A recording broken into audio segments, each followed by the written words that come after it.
Culture TV is the place to be, offering a variety of your favorite movies, food and travel shows, urban documentaries, and even independent shows as well. All on your Roku and Fire TV. Yeah, I know, all that sounds way too good to be true. Well, what if I told you it was?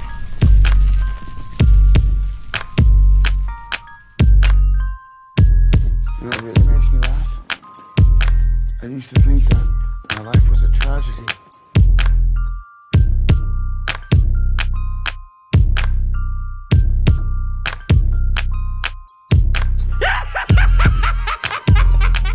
So get ready, get prepared.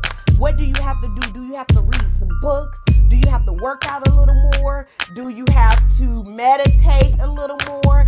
But whatever you do, be prepared for the purpose.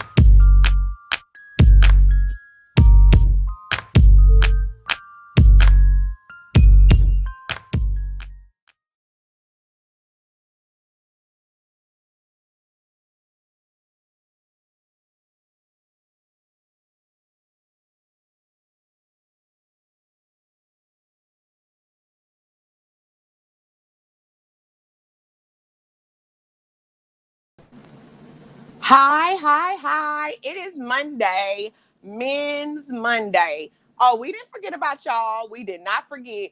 People be like, where are the men at? Where the men? The men, let me just stop and say, in my analytics, the men are my biggest audience. So congratulations to y'all. Y'all keep Tiffany Talks and the women too. I am a woman, so I love women. But the men, we want to share their stories as well because they have a story.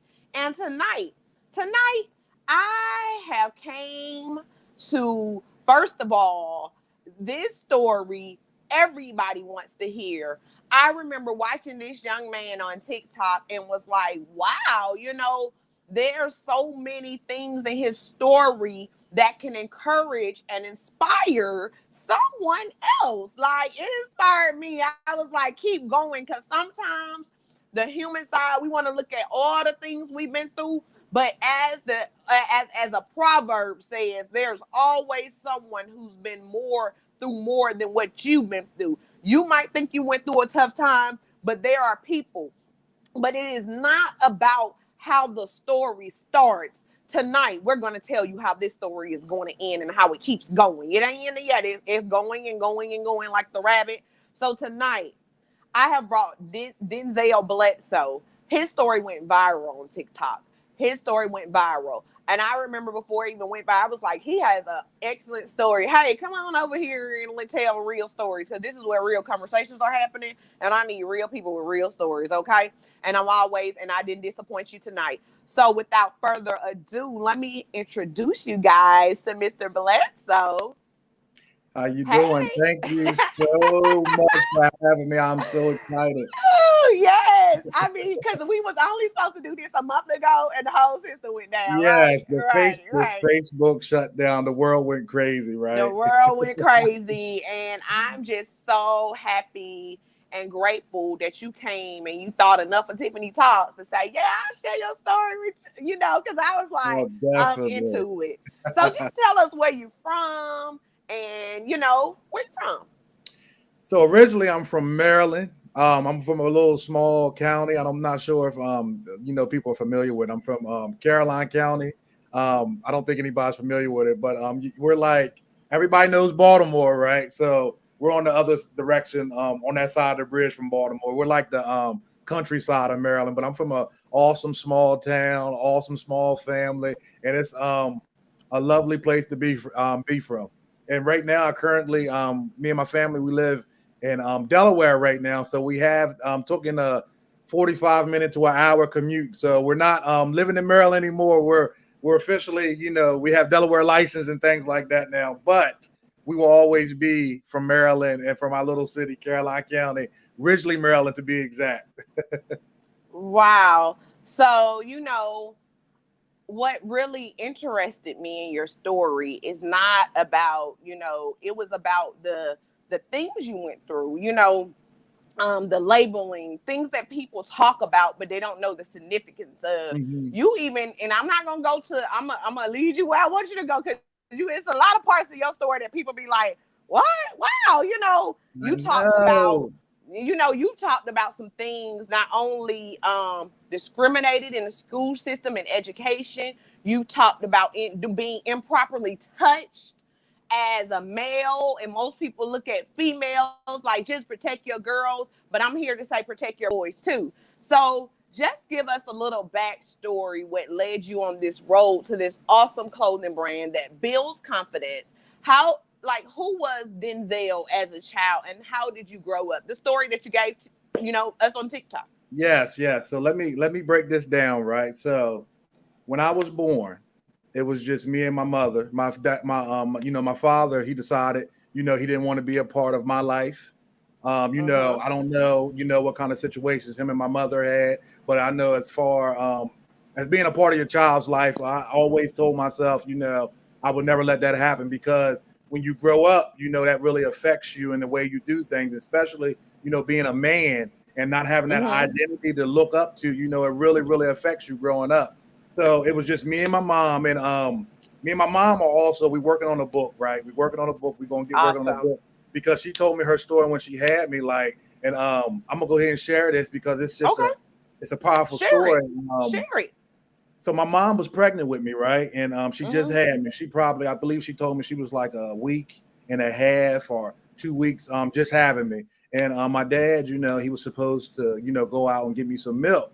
At this time, my mom was in my uncle's apartment. She was upstairs, and I think I was 9 pounds. So I tore my mama up. First baby, when I came out, I mean, I tore my mama up. You know what I'm saying? So she had a lot of stitches, and I really hurt her up. So, but my dad was supposed to go out and get some milk, and my dad didn't come back for a long time.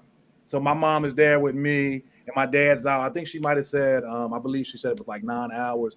And since my mom, was bruised up and I cut her up, my mom literally, had to crawl down the stairs, with me into the kitchen, and, to figure out, what was going on. And then it came out, not to try to down my dad's character, but, it's a part of your story. We got to tell the truth. He was out there. Hold on, what you said? We have to tell the what? The truth. All right. Truth.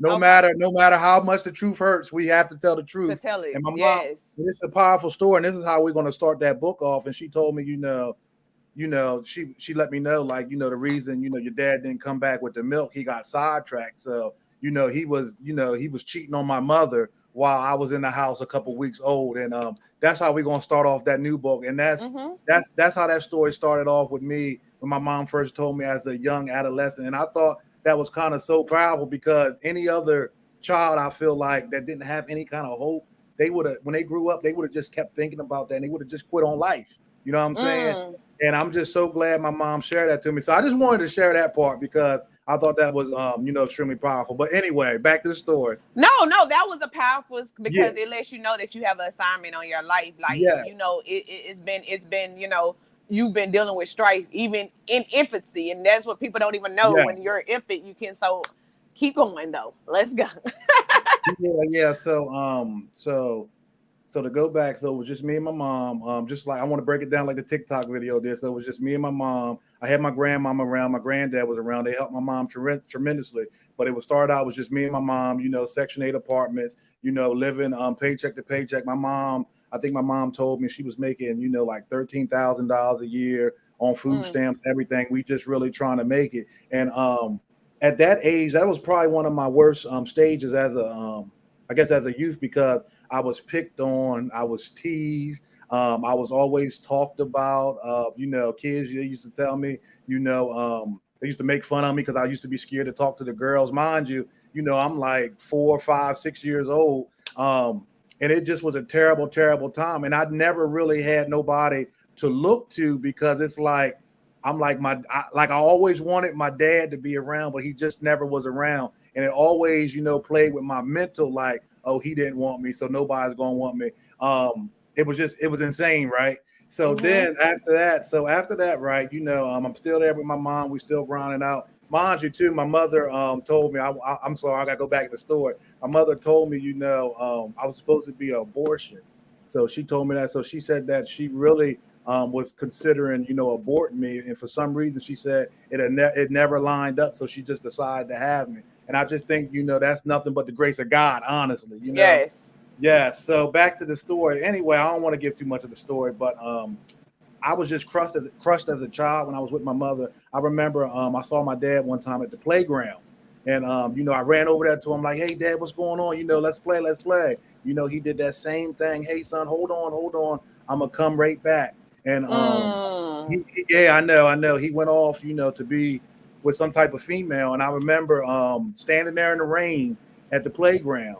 And my mom at that time, she wasn't trying to tell me the truth about my dad. And really, at a young age, I know it might hurt our kids sometimes, but they do, I feel like, need to know the truth, because we can't keep allowing our children to live in this imaginary world. You know what I'm saying? Because I really wish that my mom would have told me sooner about my dad, because I really felt like I could handle it, because I just wanted, right? But anyway, I'm standing there in the rain, right?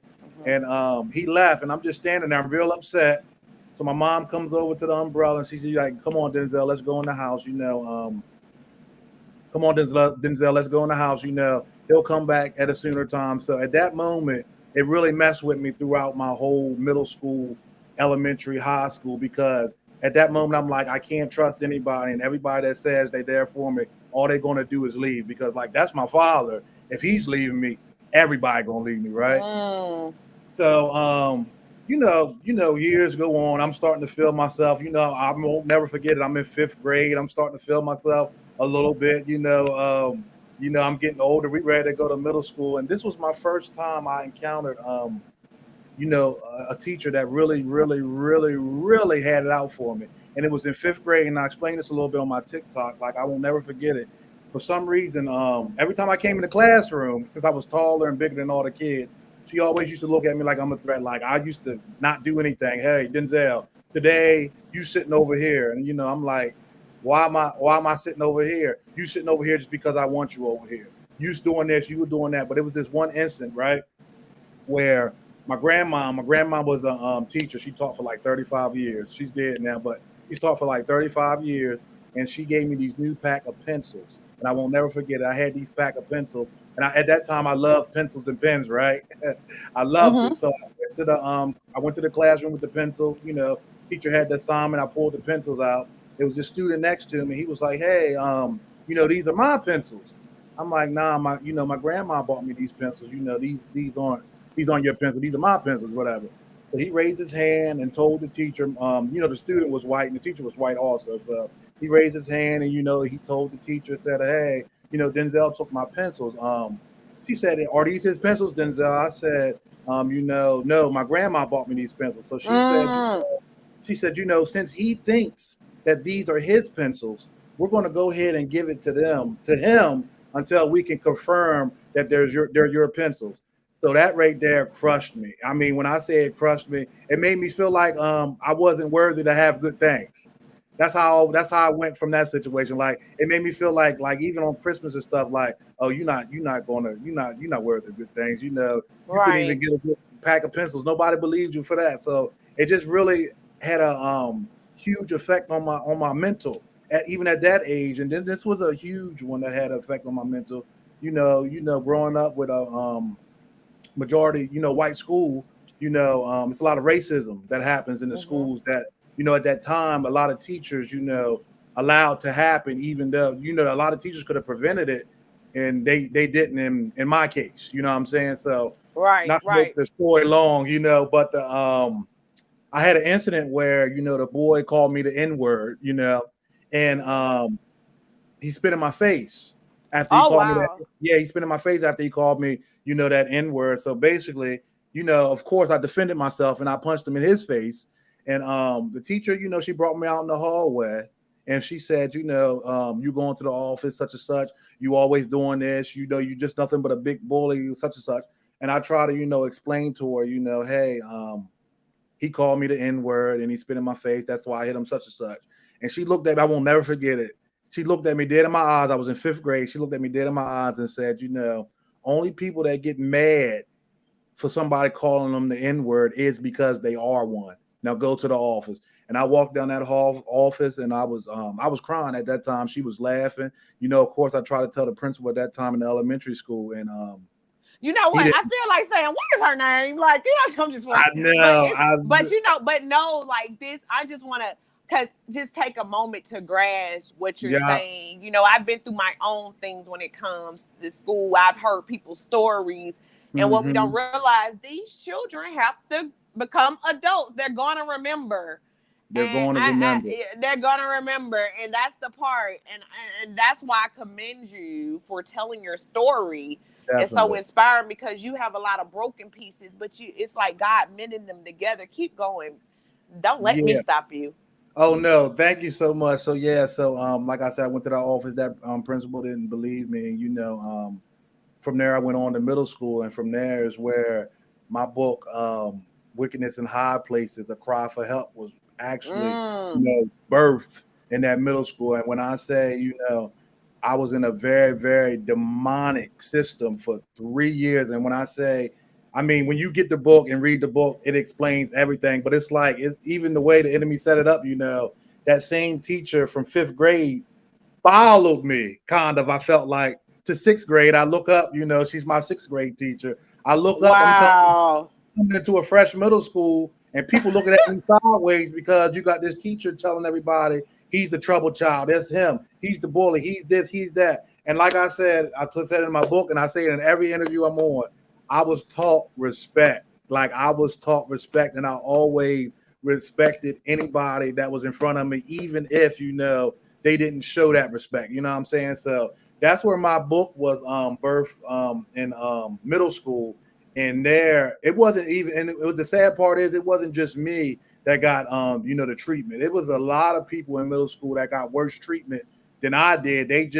They weren't able to tell their story because they might be locked up. People consider their voice not credible now because you might have, you done been in that system. So they tell you, they try to tell you, oh, you in jail, you this, you all of this, but they don't never tell you the other side on how sometimes, not all the time, these principals, these administrators, these teachers prep these children for prison, for jail, and for that poverty lifestyle. And in middle school, that's where it was birthed. And when I got to middle school, it wasn't, yes, it was the white teachers, of course, they were still doing a lot of things. But when I got to middle school, it was a black man. It was somebody that looked just like me, that did emotional degrading. And when I first, like I said in the book, when I first saw this black man, when I came into the, I won't never forget it, sixth grade orientation, I looked at him like he was a hero. Like, oh my God, this the man that's in charge? Because I've never seen that before. I've never seen a black man in charge when I was in 6th grade. Back then, I've never seen that before. And I'm looking at him like, man, like this guy, he's the guy. Like he look like a hero to me. I'm like, I'm gonna try to get to know him and do this and do that. And I won't never forget that first day of school. I went up to him. I said, hey, how you doing? My name's Denzel. Oh yeah, I heard about you. I'm gonna let you know this right now, son. You tolerate that in this school. And I'm just like, man. And ever since, can I stop you right there? Yes. On this platform, can we normalize educate? Because gossip, it goes gossip to student to student. You don't know what that interaction with the child to the student to the teacher. Every teacher is different, every student. But that you're talking about has been done over and over again. Yeah. Like I literally have been in school hearing teachers conversate about me while I'm standing in the midst. So I definitely identified there. Yeah. And you're like, wait a minute now. Oh, you understand? So keep talking, because you're talking about some real stuff, Denzel. Like everybody talk about this other part, but let's talk about the bad part of education, because I brought an educator last week and talked about all the good, because she's a good educator. But everybody in education doesn't belong there. Let's agree there. Everybody does not belong there. Yeah, everybody, like you said, everybody does not belong there. And it is some good ones, but it's a lot of bad ones as well. You know what I'm saying? Absolutely. And this black man made my life a living hell. To the point that, not to share too much of the story, but I remember times, they literally took me out the classroom without my parent being present. They took me in the classroom, a dark classroom, with him, the principal, assistant principals, guidance counselors, and they literally sat me there in that classroom and told me, you're not going to be anything when you get out of here. You'll never graduate. You always going to be working at McDonald's. See, when I be on the TikTok and I tell people, like my principal literally told me I'm either going to be working at Mickey D's or going to jail. They always tell me, they say, oh, you capping. Ain't no way your principal told me that. I'm telling you that man told me that. And if you really want me to, I can get countless of witnesses that were there to elaborate on my story as well. And it's just crazy. But I won't never forget it. They took me in that back room. They told me, you ain't going to be nothing. We're going to tell your mom what you doing. She not going to believe you. And that's the thing, right? So as a child, it was very, very, very hard to convince my mother of what was going on in that school system, because I feel like the child is at a very a disadvantage, because it's like they're all adults and you're the kids. So it's like they're the adults, you're the kids. That's the model that we follow. But it's just, we really got to start listening to these children and listening to the stories. Now, am I saying all kids are right? I'm not saying that, right? Right. No, you're not saying that. Right. And I'm not even saying, I'm not even saying kids aren't bad and things like this. But when hold on 1 second. Look, and we got it. So here goes Jocelyn Frey saying, look at God and where he brought you from. Yeah, because you definitely a whole message. You a whole message. Oh, I appreciate it so much. I appreciate it so much. So go on. I'm sorry. Yeah, we gotta realize that all of these kids aren't lying, because I was one of those kids. I just happened to be graced by God to actually, for him to literally turn my life around. And when I say turn my life around, I'm talking a full 360. But I was there. I seen kids that were provoked. I seen kids that were provoked, picked on, not by children, by adults. You know what I'm saying? Like, I used to get referrals in school. Mm-hmm. This is no lie. I used to get referrals in school for walking. Look, trust me. Yeah. You don't know I believe you wholeheartedly. Yeah. I had my friend on here, my classmate. She was talking about some stuff. See, this is the part that this is not saying it's revenge, but these children have to get older, and most of the time, come close, Denzel. Most of the time, those same kids that you thought that you was burying, God had an appointment on their life. And you didn't even understand who you was dealing with. And then now, here you go. That's why we got platforms to tell our stories, because you have a whole, I believe you wholeheartedly. Like, yes. Yes. And it's so sad to see these kids. So basically how I went about it, I'm gonna tell more story about how I went about it. I said, because like newspapers in my local town, they try to block me. I'm trying to just get my message out there, because I'm literally trying to save these children. Mm-hmm. Because I know the trauma that it went through. I've seen a lot of them that have not bounced back till this day. Some of them are in prison, some of them in jail. Now, their life decisions, that was their decisions, but nobody wants to talk about what got them there. You know what I'm saying? And I feel like, as a principal, as a teacher, as a mentor, it's your job to help mentor these kids, not beat them down and break them down. So I'm just so honored to be able to tell my story. You know what I'm saying? And it's just, my goal right now is to really save these children. That's why when I wrote the book, I wrote it from everything that I experienced and from everything that I witnessed. And the goal of the book basically was for a child to read it that was like me, and I wanted them to know that you're not alone. It was somebody just like you. It's somebody that parents did not believe them. It was somebody who was getting picked on. You're not crazy. And my other goal was for the parents to read this and second guess themselves, like, let me do some investigating. That's all I'm saying. You know what I'm saying? Do some investigating and really see what goes behind them closed doors. You know what, Denzel, I want to say, because I see the word go around a lot, crazy and all these things. This. And I see that word thrown around so loosely. But I'm like, who's the one that determining the crazy? You understand? How do you tell people that their truths are crazy? It's crazy for you to tell somebody their truths are crazy. You understand? Yeah. So I'm definitely glad for people like yourself, number one, that want to tell the truth about what's really happening out here, because you don't know who you're going to be able to impact. You don't know what child is listening to you, because we think adults are listening, but also children listen to my platform. I see them all out in the street. And even what you just said, I never forget. I was at the fast food just very quickly, and what you said, a child here in Huntsville was telling me about a school that they went to, and they said our parents think that they're doing the best thing, but it's really not that good because they're outnumbered, right? No, not real diversity. They're outnumbered, and so they started having this conversation. I was like, well, wow, you probably need to convey that on a platform because they gave me insight, what you thinking the best. Are you asking your children? Not saying you got to take their word. How is your day-to-day life? What is really happening? Like, are you really listening? Continue on. And before we continue on, hold on. I need a break right quick for my sponsors, which is Cleaning Advantage, also CK Management. Also, we have coming to the platform Culture TV, which is going to change the very aspect of TV. And I'm so proud because we're birthing our baby. Hold on one second, and we'll be right back with you after these messages.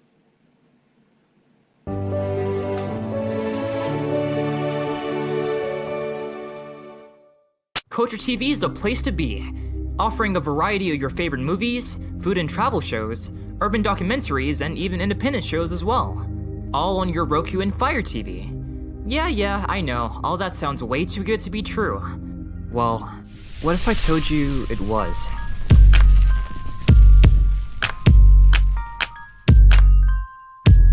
You know, it really makes me laugh. I used to think that my life was a tragedy.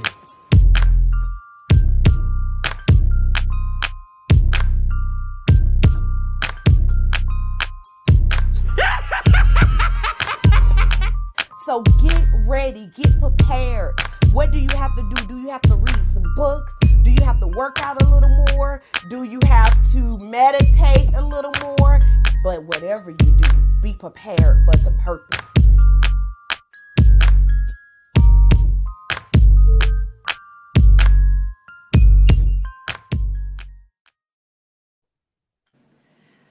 Thank you for that quick little moment, that quick little break. But again, Culture TV is coming to streaming everywhere in the whole world near you. It'll be out very, very soon. Hope you at my lodge, Denzel. I hope so many others. If you have content, documentaries, movies you want to create, we're setting up the platform for the creators to come forth, along with some of our great movies that's already out. Content, culture, we want documentaries. If you want to advertise, just make sure you DM us about how you can be a part of something that is definitely going to be a part of excellence, and that's Culture TV.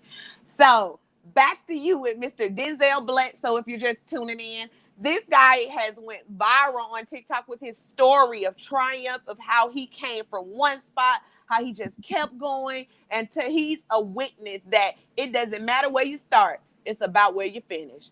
And back to you for this second little part, and while we get some more questions. Now, you've been talking about, how it was in school, what what the teachers, people that labeled you in your life, how your father walked out on you, basically abandoned you. But Denzel, you a father? You a husband? A whole husband? I know. You an entrepreneur? You're an author. You're an activist.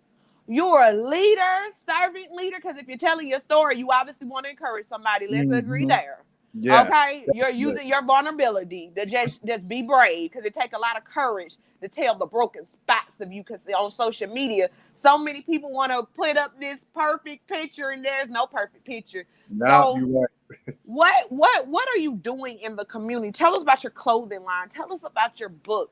Tell us what you want us to know, what you want the audience to convey from this whole conversation. Okay, so thank you so much. So I have a clothing line. It's called AJB Clothing, and I put the link in the bio, www.ajb apparel.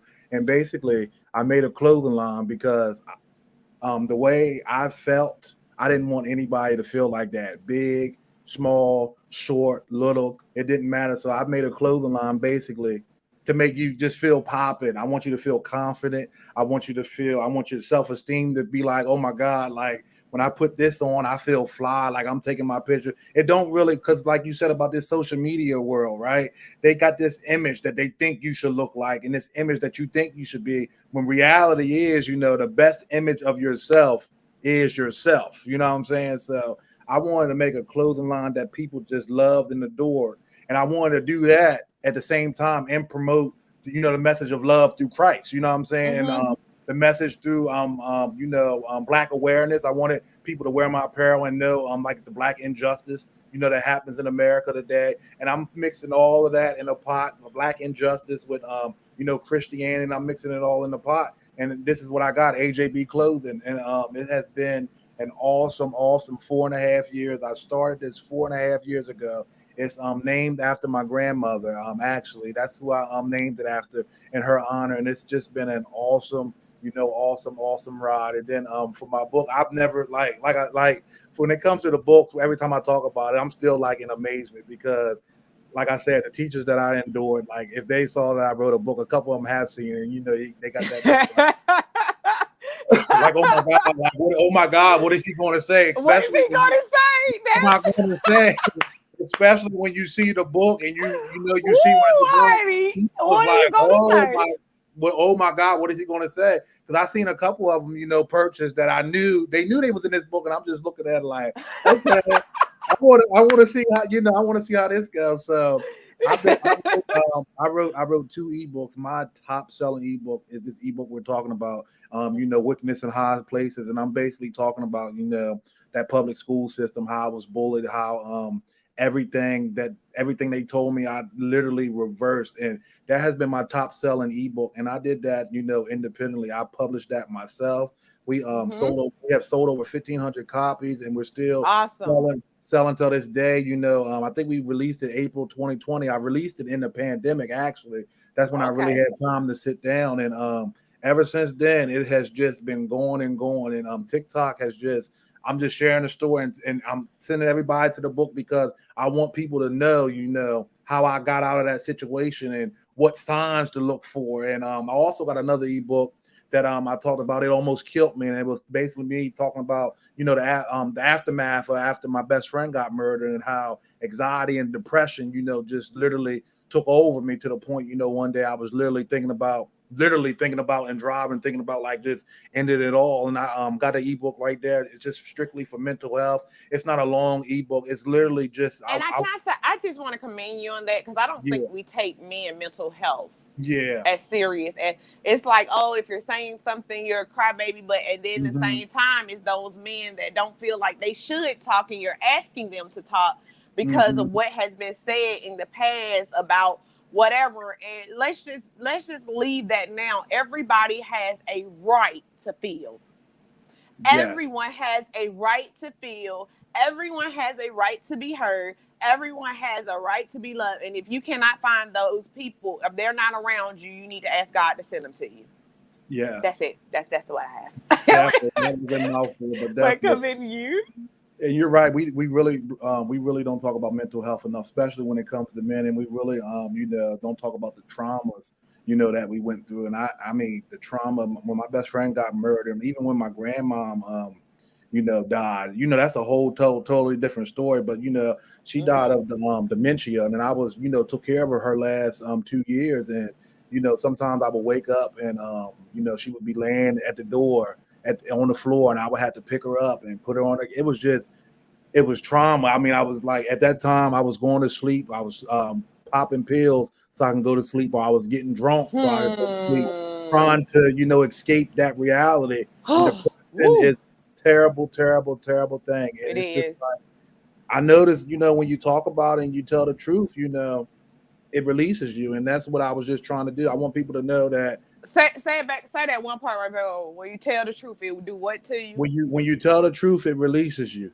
Just like the Bible, the truth will set you free. And I want people to know, like, you're not alone, because I'm somebody, literally, I took the hard way of life. Like, I graduated high school, 1.6 GPA. I got these terrible jobs. I was a bus boy. Then I transitioned. I got back into the school, but I wasn't making no money. Then I got the job of being the team director at the Boys and Girls Club. It did every job I get, it keeps going up. But every job that I get, I make sure that I'm making an impact on our youth. That's my goal right now, and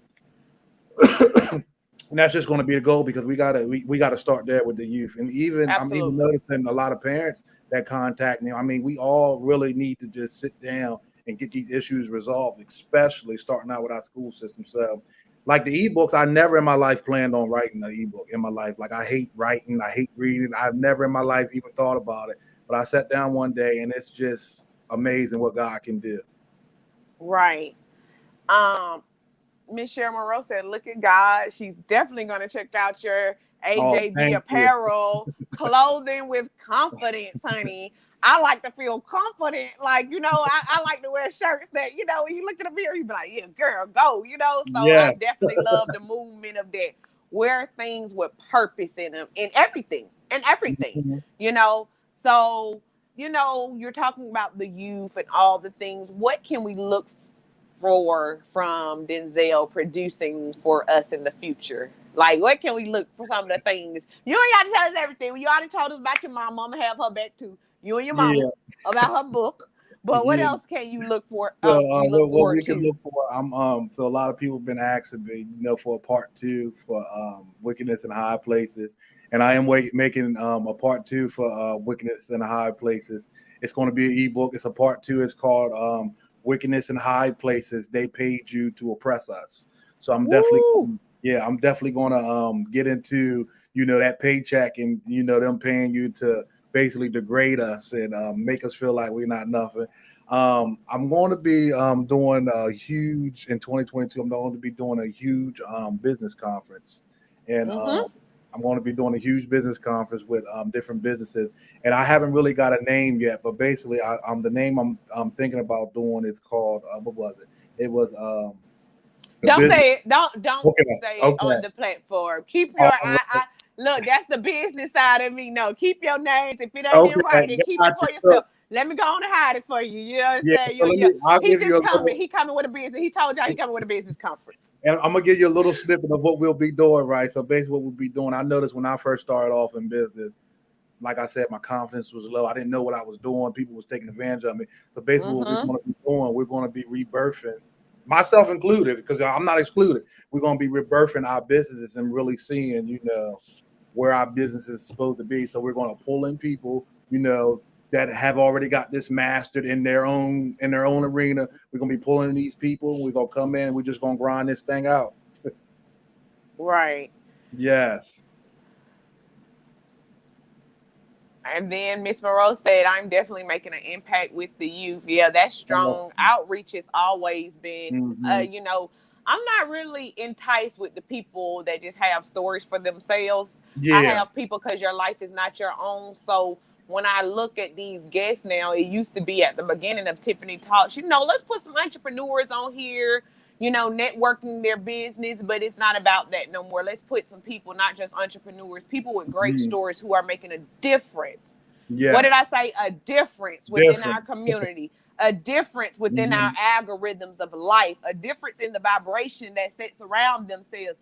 Those are the people that Tiffany's after right now. It's not just, because in my book, Denzel, you are already a hero. You've already won. Just to know, and the things that happen to you, you don't look like what happened to you. It's not about what happens to you, but what happens through you. And you might not feel like you're there or whatever, but I say it takes courage to go on a journey that nobody understands but you and God. It takes courage to be there. And I thank you for being one of those influential, a good mentor, African-American male. It's enough negative stuff, but it's men out here, Black men, that's doing it day in and day out. And we want, if it starts with our platforms to project this in our community, I'm with the movement. I'm with the movement of real conversations. So before further ado, what else would you like to leave us with today? That, because if they just, y'all need to go follow him on TikTok. I look, your stories live in my head, rich free. Like, I'm like, okay, a lot of people's stories on there, because I think they sleep on TikTok, and TikTok is nothing but a storybook. Yeah. So tell me about, what would you give us? What do you got? What I would say is definitely, this is for the men that's watching, because I know you said a lot of people on your platform are men. That girl you want to marry, if she's really, really for you, she's going to bet on that potential, because I have somebody that betted on potential. Like, literally, I was nothing. Like, I was literally like on the wrong side of the map. And God literally showed that woman, if she's truly, truly for you, and you truly, truly have a good motive, she will show that woman the potential you have, and you won't have to worry about, comparing yourself and all that. God's going to make everything work, and eventually you're going to look up and be on the other side of the map. And that's what I want to encourage the men, because I remember when I was, I'm this weed smoking 1.6 GPA college dropout trying to get this, high GPA college girl and stuff like that. But I'm telling you, if it's meant for God, they will see that potential and you will grow. Because I think a lot of men, especially, I got married very young as well, but especially a lot of men that want to get married, I think they compare themselves a lot to people on social media, like, oh my God, I got to make $1 million a year. And the reality is, no, you just got to be yourself, and God is going to help you make that transition. There you go. That's my message to the men. That's what I felt led to say. So that's why I decided to say I'm glad you said that, because Yeah. I just had a conversation with somebody, and I said I think men focus not all on just being the breadwinner, but you gotta just let God have control, because you're not in control. You might be the leader, but it's a leader over you, and it's like follow the leader. You follow God, she follows you, your children follow you. But who you following? You understand? Who you following is very don't follow, don't leave it to the blind. But who are you following? Exactly. But I'm glad that you gave that challenge to men, and also here goes his information. Follow him on TikTok. I mean, because I promise you'll be thank me later, okay? And I'm so glad that you came and we finally did this, because I saw this like months ago, going through the pandemic, just looking at everybody trying to get adjusted, and I'm like, this is some awesome stories, man. I mean, like, these are some great stories, and I'm glad that you made it. I'm just glad that you made it to be at this point today, November 1st. If you didn't make it for just one person, you made it. You understand? If you didn't make it for just two people, you made it, And you're not just making it, you're changing things and shaking up things, and you're raising the bar. And so here at Tiffany Talks, we commend that. We commend that, and we hope that you come back and bless our platform with your future endeavors. Don't forget about me now. Don't forget about me. Definitely not. Definitely not. Yes. Thank you so much. And you can give a shout out to your people out there that's watching, your wife, your mom, and just give a shout out to them, because everybody wants you to say that, you got to say something. Oh yeah. I give a shout out to my wife, Chelsea Bledsoe. I give a shout out to my mother. I believe she's watching.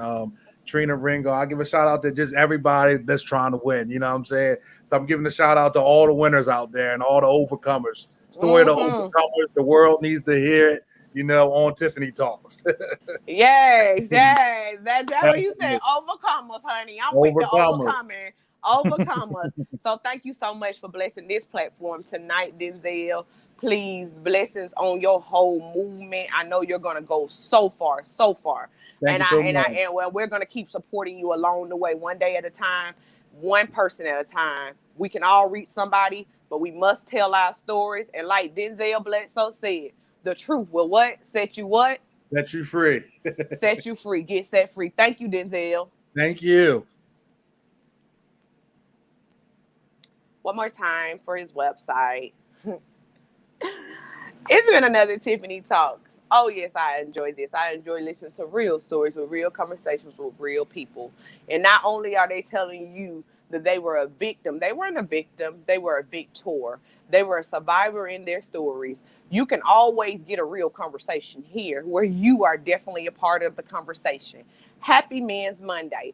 This is your girl, Tiffany S. Carter. And this has been another Tiffany Talks. And guess what? Tiffany Talks gonna be on Culture TV, honey. So come on along to Culture TV, because we need you a part of it. We need your real stories, your real documentaries, and your real movies. And we want you to be a part of our story.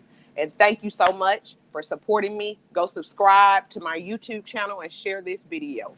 Again, have a good evening. I'll see you on Wednesday, honey. We got some queen and some royalty coming here. Queen Cole, honey. I am the light. Queen Cole is the light. She's a whole burst of energy, and y'all do not want to miss this girl. Okay? Y'all don't want to miss her. Y'all don't want to miss her. She is going to bless our platform. So you guys have a great rest of the evening. Thank you again for tuning in. This is your girl, Tiffany S. Carter, and this has been another real conversations where you have been just a part of the conversation. Thank you. Good night.